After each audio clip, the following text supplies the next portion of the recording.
O sama sa City, umisama sa Occidental, sa magtanaw ka nato karon pinaagi sa Facebook page ug YouTube channel sa AONC. May adlaw, kumusta March 23, 2026. Para sa pinakaulahing balitang asenso, this is Ozamis Today.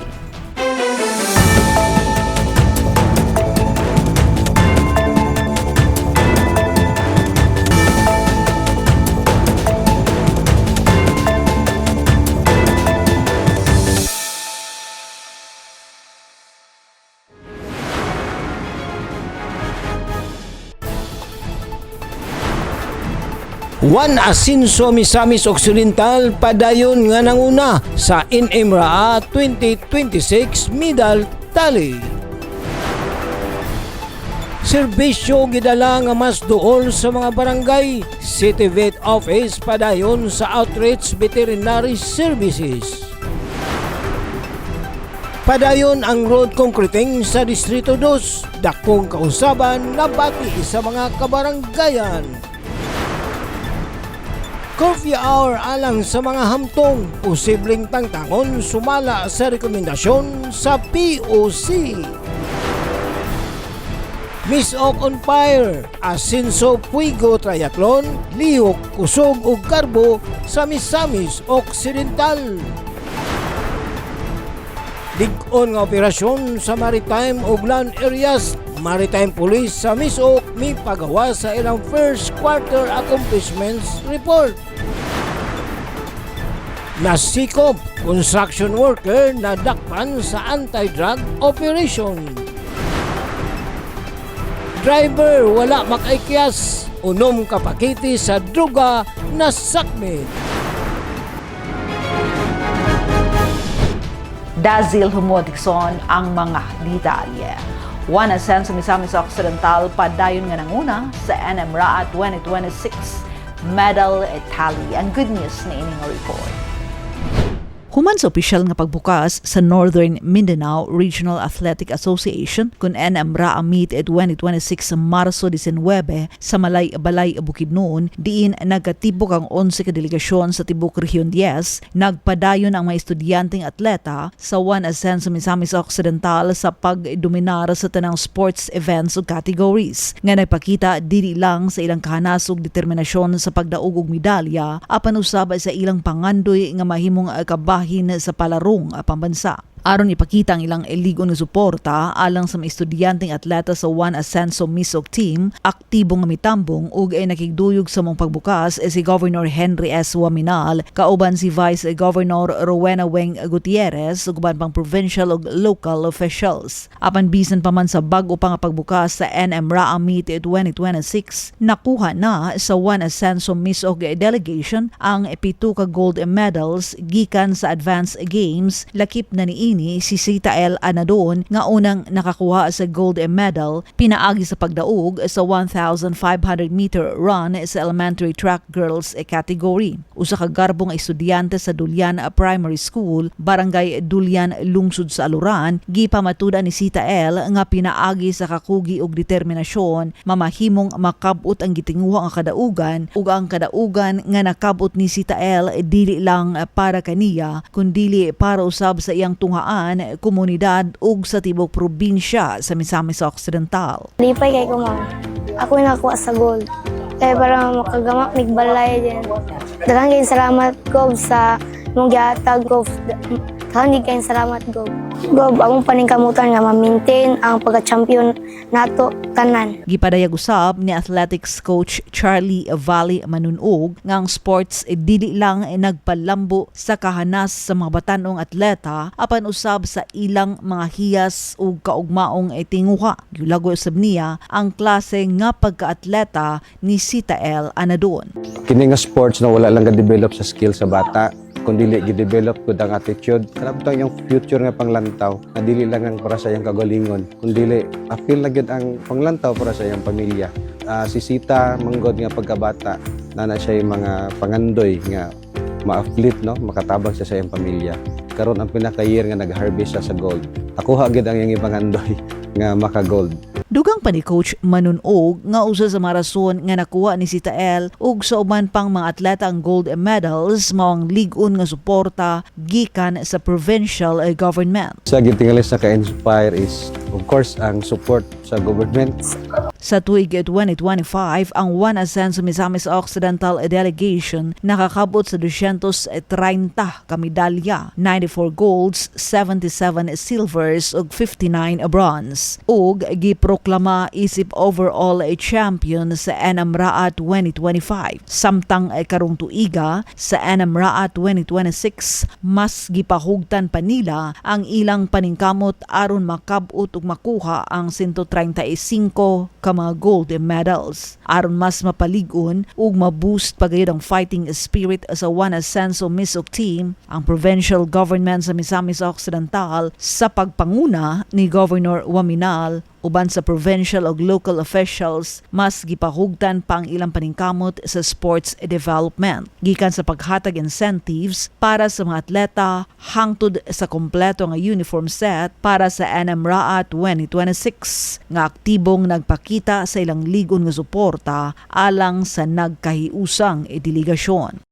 When we first organized the One Ascenso Misamis Occidental team na atong gitagaan og incentives ang mga medalists, this year atong gi-increase. Ang bronze medalist will be 30,000 and then 40,000 ang silver and then 75,000 ang gold medalist. This is the support of the whole Ascenso, the composition of which is the 4 divisions na to. The city of Osamis, the division, city of Oroquita, the city of Tanggob, and the whole province. That is why karon full force karon diri sa Misamis Occidental ang atong mga local officials. We are no longer competing each other. So we are coming here as one team, Misamisnon.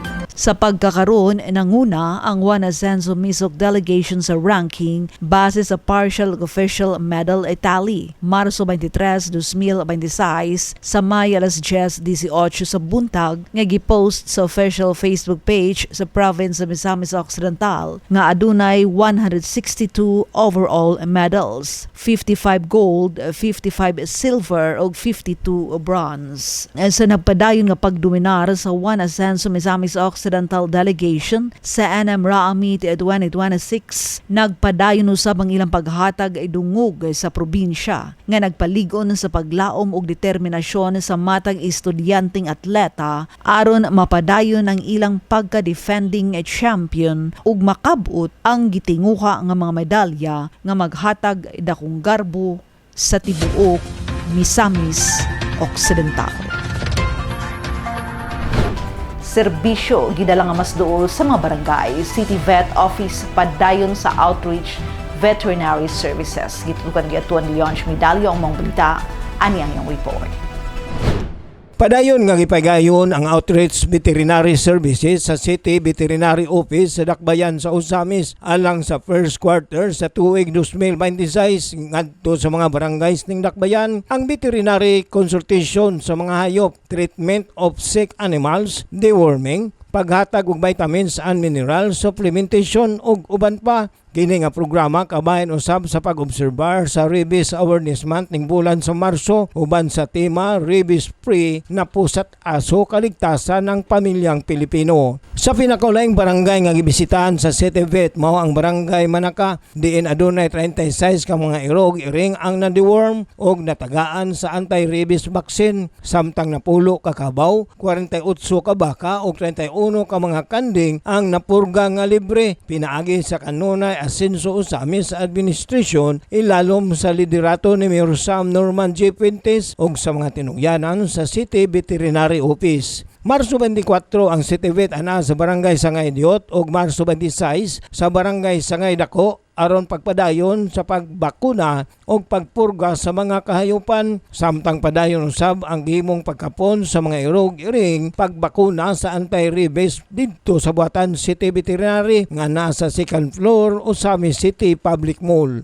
Nanawagan si OIC City Veterinarian Dr. Lourdes Calyaw nga kinahanglan nga ilang pabakunahan ang ilang mga iro o iring aron kini dili matakdan sa rabies. Alang sa Usamis Today, ako si Leoncio Medali. Salamat Leoncio. Padayon ang road concreting sa Distrito 2. Dakong kausaban na bati sa mga kabaranggayan. Ania ang mga detalye. Padayon og paspas ang implementasyon sa mga road concreting projects sa Distrito 2 sa Misamis Occidental, ubos sa liderato ni Congressman Ando Waminal. Isip kabahin sa padayon asenso segundo distrito nga programa sukad siya milingkod sa pwesto ni atong tuig 2022. Usa sa giatiman nga proyekto mao ang sinunok San Vicente Dinas Katipunan Road sa lungsod sa Sinakaban nga giila nga pinakataas nga unpaved road sa maong lugar. Dako ang natabang sa pagkongkreto ni ini sa mga residente, ilabi na sa pagpasayon ug pagpaluwas sa ilang biyahe ug pagpalambo sa ilang panginabuhian.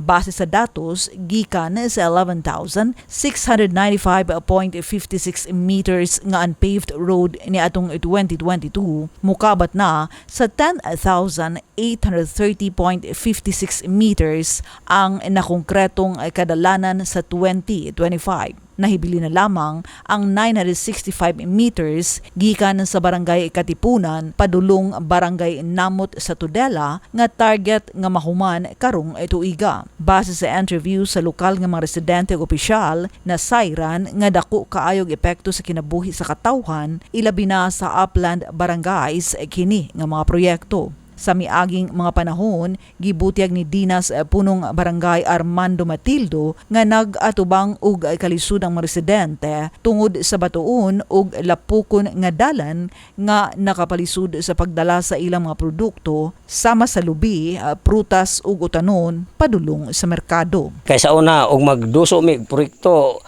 di pa mubot ang adlaw kay natirik among sakyanan. Motor dili kalahos kay nadukot. Sana ka di nakadagan kay na kuan sa lapok. Og sakyanan dili ka abot dito sa lungsod kay hindukot. Karon simentado. Ang among proyekto duli to bisag karong adlaw og unsa moabot dito kay ang kadalan mayaman. Simentado naman. Layog kay lainan sa una og karon.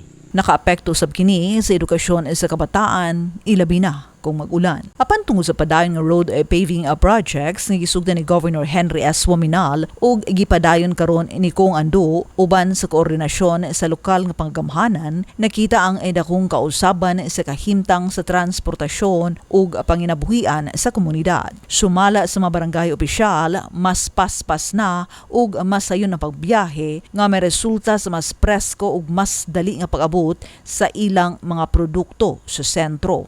Giatagan og mas lawom nga pagpasabot ni Barangay Kapitan Matildo ang kahimtang sa ilang barangay kaniadto kumpara karon. Matud pa niya, kaniadto ang mga barangay kapitan mapugos gyud og gukod sa mga opisyal aron lamang makapangayo og proyekto ug dili pa gyud kasiguruhan kung mahatagan ba o dili. Usahay maghulat pa sila og dugay nga panahon aron matagad ang ilang panginahanglan. Apan karon laki na ang dagan sa serbisyo. Sumala pa niya, to quote, karon dili na kami ang magukod. Apan karon lahi na ang dagan sa serbisyo. Ang mga proyekto na mismo ang mangita kanila. Sa unang panahon, na mayong kapitan, yung last time na siya, magukod-gukod siya og mga politiko nga asa sa kakuha og project. Kontra ako na kapitan karon, ako'y dulon sa project. Kay patawagan ko, Kap, na imong project karon nga moabot si Moray. Gipasabot ni Kapitan Matildo nga kini nga kausaban dili lamang sa infrastruktura makita, kundi sa sistema mismo sa paghatag serbisyo diin ang panginahanglan sa barangay maoy giuna ug aktibong gitubag. Matud pa niya, Kini usa ka klarong timaan nga ang kalambuan padayon nang miabot bisan sa mga barangay ug nabati na gayud sa katawhan ang tinuod nga serbisyo sa pag-asenso. Unang nalipay kog dako nga sila ng rebisyo ang mga waminal kay diha na mo nakita nga unsa pagka-improve sa mga barangay. Konkreteng ngayo may og kanang eskwelahan naa. Duha ka Roma na sa gihatag namo ni Congressman waminal pa nga kanang eskwelahan naa. Usa nalipay kog dako gyud tinuod pag-istorya ug sumaylo mga mao nang sa akong kinabuhi uban sa akong pamilya tanan sa mga tasamuray isuportar na sa ilang administrasyon karon. Namatik din usab sa mga ginikanan sama ni Dinas Barangay Kagawad Glenn Rodinas ang kausaban sa kahimtang sa ilang mga anak. Matod pa niya, bisan sila mismo kaniadto nakasinati sa kalisud sa pag-eskwela tungod sa batuon, lapukon ug delikadong mga dalan. Nga hinungdan sa kakapoy ug usahay kawadon sa gana sa pagpadayon sa pagtuon. Panahon sa tingulan ma'am, luoy kayo may kay ano man unang-una pag eskwela na mo ang among dalan guba kayo lapok. So pag-abot na mo sa eskwelahan, among uniform hugaw na kay mapisik-pisikan man sa among sinilas. Karon, mas ganahan nang mo eskwela ang ilang mga anak tungod kay sayo na ang transportasyon ug hamis na ang karsada. Nya karon ma'am, unlike karon nga daghan na kay mga proyekto simentado na mga kadalanan, dako na kay kabaguhan kay ang mga estudyante di na mag-hike ng gimotor na pod. Wala sila problema kay di naman sila mag-hike kay hatod na magmotor kay bisag simentado na ang dalan. Mapahatod naman sa eskwelahan, so ay hatod pod kay na may motor tungod aning simentado ang dalan. So asinso no gid ang pamuyo karon ma'am, lahi nagi sa unang panahon. Sa iyang bahin, gipasalig ni Congressman Ando Waminal nga magpadayon ang kagamhanan sa pagtrabaho aron masiguro nga ang kalambuan maabot na bisan sa pinakalayo ug pinakabukid nga mga barangay sa distrito. Dili pa perpekto, layo patag kinahanglan, daghan patag kinahanglan buhaton, layo pa ang atong kinahanglan abton, pero ang importante dako na tag naagi, nakita na sa katawhan kung unsa ang pag-asenso sa lungsod sa Sinakaban. Kana nabuhat nato na tungod kita dinhi sa Misamis Occidental united ta sa pagsuporta under One Asenso Misamis Occidental. So tanan resources gipool nato, nagtinabangay mini Gob, nagtinabangay mini Mayor aron di kalidad ang serbisyo nga mahatag sa katawhan. Curfew hour alang sa mahamtong posibleng tangtangon sumala sa rekomendasyon sa POC. Ang balita gikan sa konseho sa report ni Dodi Sena.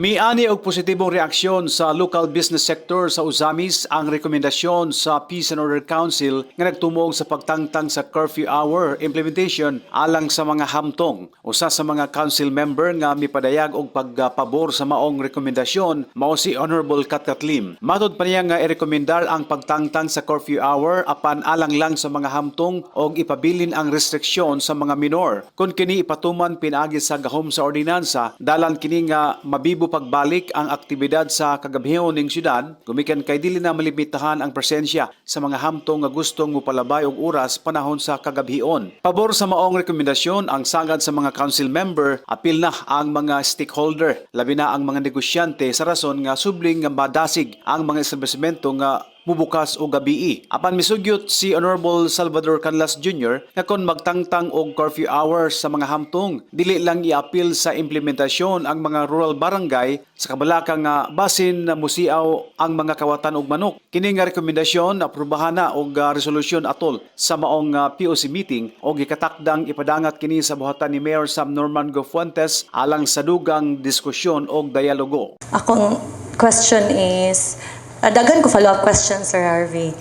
Regarding sa atong crime rate, since nakita nato nga 4% lang ato ang sa ato ang data napakita. So, regarding sa curfew, since taas-taas na gyud ang tuig nga nag-implementa sa atong curfew, Then naapod mo yung data sa mas daghan ng adult nga na ay citation ticket.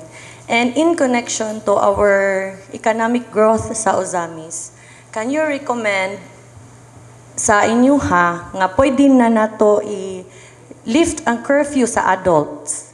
And ang minors lang ang angayan nga naadjud po'y mga relatives or ang naka-benefit is atong neighboring municipalities and cities kay they are open while we are closed. So ang ato ang mga businesses during let's say kato mga bars, convenience stores ka 24 hours wala nila na benefit ang oras, but si Tanggob let's say or some people go as far as Oroquieta para mo enjoy sa ilahang nightlife. Sila mo'y nakakuha sa ato ang market. Maybe if the city deems it to be possible or advantageous to us, kung pwede ma-lift ang curfew. Mo suggest lang po ko ba anang curfew ako lang i-specify nga within city proper lang unta kay kanang sa rural mga barangay murag kanang mga orasa magod 10 to tamag 4 mao gini tingkawat dito manok. Of course, we have here our city admin could always bring that out our city mayor. So our police chief, Sir Harvey, and I will try endeavor to talk with our city mayor to discuss the matter with him for the possible lifting of the curfew only for the adults. Alang sa Ozamis Today, Adonai Desina report. Salamat Don, Miss of On Fire, Ascenso Fuego Triathlon, Lihok, Pusug ug Garbo sa Misamis Occidental. Ania ang madetalye. Usa ka makasaysayan nga garbo para sa probinsya sa Misamis Occidental ang pagkatapok sa mga firefighters gikan sa tibok na sud alang sa usa sa labing gipaabot nga highlights sa kasaulugan sa Fire Prevention Month, ang 10th National Fire Olympics 2026 sa Bureau of Fire Protection ubos sa tema nga bombero alagad ng kaligtasan kasangga sa asenso ng bayan. Mas nahimong garbo kini alang sa probinsya sa Misamis Occidental sa pag-host ni ini sa first ever triathlon, ang Ascenso Fuego Triathlon Swim, Bike, Run event. Ngagipahigayon adong Domingo, Marso 22, tuig 2026. Ang maong prelude event sa National Fire Olympics nag-feature sa nagkalain-laing standard, sprint ug relay categories. Ngagisalmutan sa kapin sa 400 ka mga partisipante gikan sa nagkalain-laing dapit sa nasud. Nga nagpakita sa ilang kahanas paglahutay ug determinasyon. Gipadayag pa nila BFP Region 10 Regional Director Fire Chief Superintendent Romel C. Tradio ug BFP Chief of the Administrative Division Attorney Ruel B. Carriedo nga ang maong kalihukan dili lang ay nagpakita sa kahanas ug determinasyon sa mga firefighters apan makahatag usab kini og dakong epekto sa turismo sa probinsya pinaagi sa pagdani ug mas daghang mga turista. Sports tourism, which yun din ang may contribute ng event na National Paralympics para ka-invite og mga tourists to visit the province of Misamis Occidental. So we have participants as far as Calabarzon and yung nearby provinces natin, Cagayan de Oro, even Bukidnon were here. And then meron tayong Region 7 also and Region 8 andito din. NCR. And NCR, no? Nationwide actually participants natin kaya malaki pong pasalamat natin. Atul sa maong event nagkayusa ang mga uniformed personnel ug civilian participants aron ipakita ang ilang kahanas pinaagi sa mga hagit sa firefighting ug rescue simulation events. Diin ilang gipasundayag ang ilang nagkaraiyang kusog, estratehiya ug teamwork samtang nagpakita sa ilang pinakamaayo disiplina ug readiness in the line of duty sa matag firefighter. Ang National Fire Olympics 2026 2026 ipahigayon Marso 24 ngadto 26 sa Misamis Occidental Provincial Athletic Complex kun Mopag diin giimbitar ang publiko sa pagtan-aw sa mga kompetisyon sama sa Vehicle Extrication Challenge, Zero Visibility Rescue Firefighters Challenge. Labaw pa sa usa ka kompetisyon ang National Fire Olympics, usa ka selebrasyon sa panigiusa og pagserbisyo nga nagpaligon sa panag-uban tali sa mga firefighter teams samtang nagpalapad sa kahibalo sa publiko kabahin sa fire safety o kaluwasan gikan sa suko. Ligon nga operasyon sa maritime o land areas maritime police sa Misamis Occidental ni pagawa sa ilang first quarter accomplishment report. Nibalik alang sa report si Leoncio Midalio. Sa baguay lang nga interview kang Police Major Joel Isik, Officer in Charge sa Maritime Provincial Office sa Misamis Occidental Maritime Police Station. Iyang ipadayag ang ilang mga nakalain-laing accomplishment sa unang quarter gikan Enero hangtod Marso ning tuiga nga nagpakita sa ligon og aktibong partisipasyon sa maritime ug land operations sa tibuok probinsya. Sa wala pa niya gibutyag ang ilang mga kalampusan, gipaklaro usa ni Police Major Isik ang sakop sa pangsyon sa Misamis Occidental Maritime Police nga dili lamang nagtutok sa maritime environment o maritime laws apan apil usab ang pagmonitor sa kayutaan nga aktibidad. PNP Maritime Group Misamis Occidental dili lang kay nagafocus sila sa maritime environment, sa maritime laws, kundi apil na ang sa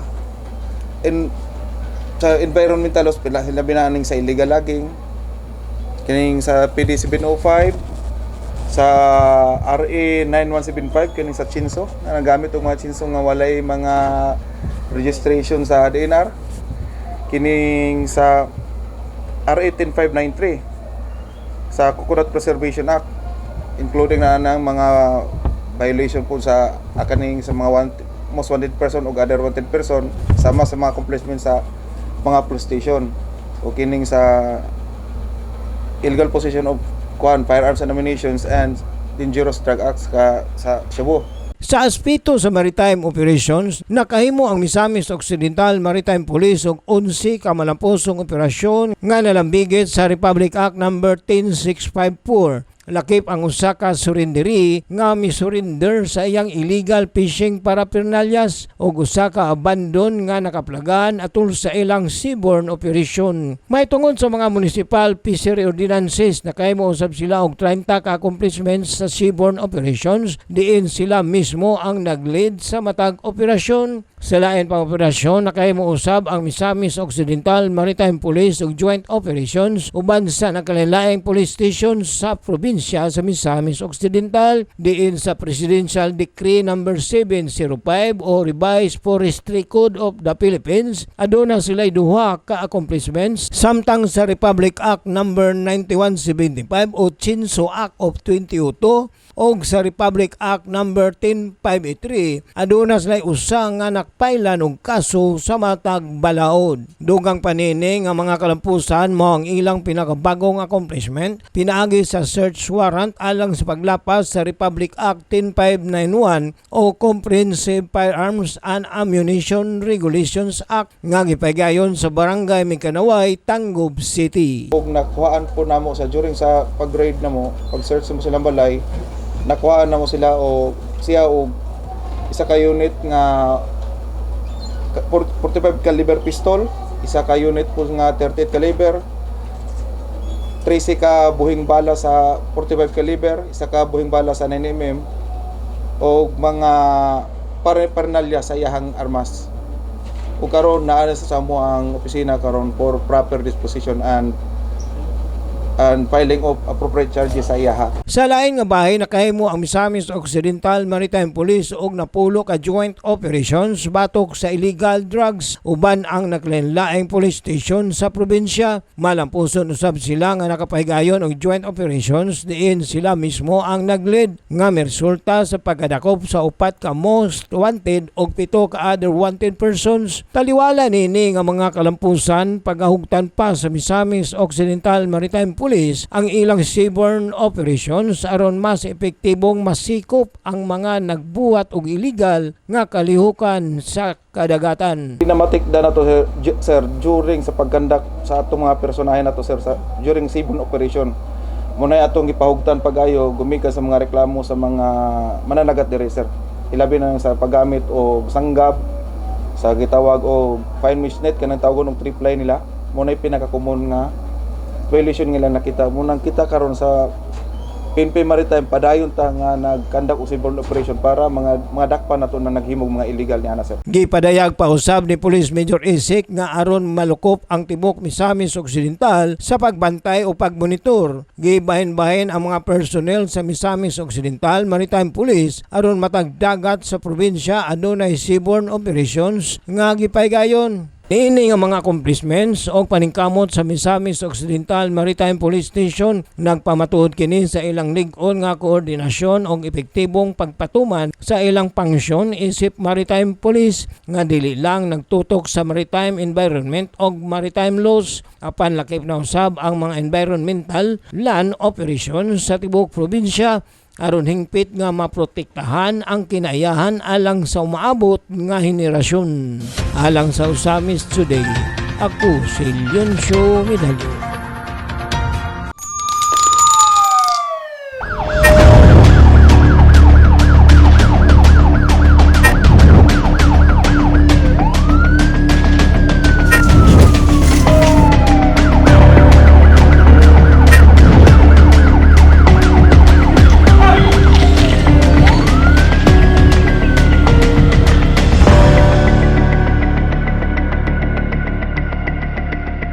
Nasiko, construction worker na dakpan sa anti-drug ops. Ani ang police report ni Glenn Ray Roluna.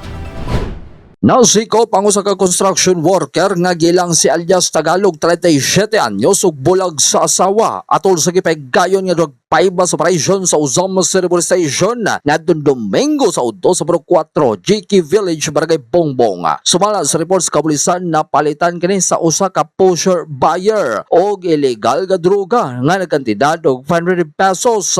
Hinungdan siya ang pagkasikop atol sa magrekisa ngadto sa suspect. Ana ang presensya gikan sa representante sa DOJ, usa ka barangay kagawad nga si Kagawad Delano Velara og ang mga membro sa media. Na-recover gikan sa suspect ang napolo ka mga gagmayng heat cell sachet og usa ka medium size nga sachet nga gituhoang illegal nga droga. Lagip na ang 500 pesos nga mark money. Sa pagkakaroon, ana sa kustodiya sa Uzamas City Police Station ang dinakpan og mag-atubang kini sa kaso nga paglapas sa RA 9165 o Comprehensive Dangerous Drugs Act of 2002. Ang maong operasyon sa kapulisan nagpakita sa ilahang lig-on nga pagpaningkamot sa pagpatuman sa balaod o pagmintenar sa kalinaw kahapsay sa syudad. Ubos sa bag-ong liderato ni Police Major Agustin Arazo uban sa suporta sa kanunay asenso Uzamis Administration ni Mayor Sam Norman Go Fuentes aron nga ang mga Uzamistons magpoyong malinaon, malampuon og malipayon. Alang sa Uzamis Today, kini si Glenn Ray Roluna. Salamat Glenn, driver wala makaikyas. Unong kapakete sa droga na sakit. Si Leoncio Medallo alang sa report. Sa nagpadayon nga kampanya batok sa illegal nga droga, kapin kunkulang alas 9 ang taknas gabi, Marso 22 ning tuiga, malampusong gikasa sa mga operatiba sa Usamis City Police Station ang ikaduhang hugna sa drug bypass operation sa Purok 8 Barangay Banyadero, Usamis City nga nagresulta sa pagkadakop kang alias Luloy human madakpan sa aktong pagbaligya og illegal nga droga ngadto sa pusher buyer sa kantidad nga 500 pesos. Si alias Luloy, 36 anyos, minyo, usa ka driver o residente sa Purok 1, Barangay Baybay, Santa Cruz, Usamis City. Nasakmit gikan sa suspect atol sa pagbody search ang duha ka medium size o upat ka small size hit cell sachet sa gituang illegal nga droga, 500 pesos nga drug bypass money, cellphone ug usa ka kaha sa sigarilyo nga mao'y nagsilbing sudlanan sa maong mga droga. Ang maong operasyon gipangluhan ni Investigation Intelligence Officer Police Captain Alpi Sabadokya ubos sa direktang supervision ni OIC Chief of Police Police Major Agustin Araso. Kaabag ang Sikan Provincial Mobile Force Company Sikan PMFC diin presente usab sila punong barangay Rulan Llantos ug barangay Kagawad Ridanauto nga misaksi sa pag-body search sa suspect. Kauban ang representante sa Department of Justice ug mga local media. Si alias Luloy gidala dayon og temporaryong gidetiner sa kustudiya sa Osamis City Police Station alang sa hustong disposisyon samtang giandam ang pagpasaka og kaso bato kaniya tungod sa paglapas sa Republic Act 9165 o Comprehensive Dangerous Drugs Act of 2002. Ang pagkasikop kang alias Luloy usa lamang kapamatuod sa padayong aksyon sa lokal nga kapulisan sa pagpanalipod sa katawhan, pinaagi sa pagdakop sa mga individual nga nalambigit sa pagbaligya o paggamit sa giingong ginadili nga droga. Uban ang makanunayong suporta sa asinso sa Osamis Administration ubos sa liderato ni Mayor Sam Norman G. Puentes aron masiguro ang padayon nga kalinaw ug kahapsay nga kahimtang sa dakbayan sa Osamis. Alang sa Osamis Today, ako si Yonsho Medalyo. Salamat kayon siya Osamis Today. Hatod ka nato yung serbisyo publiko sa kanunay Asenso Osamis Administration. Pinaagi sa Asenso Osamis News Channel ubos sa pagdumala ni Mayor Attorney Sam Norman G. Fuentes.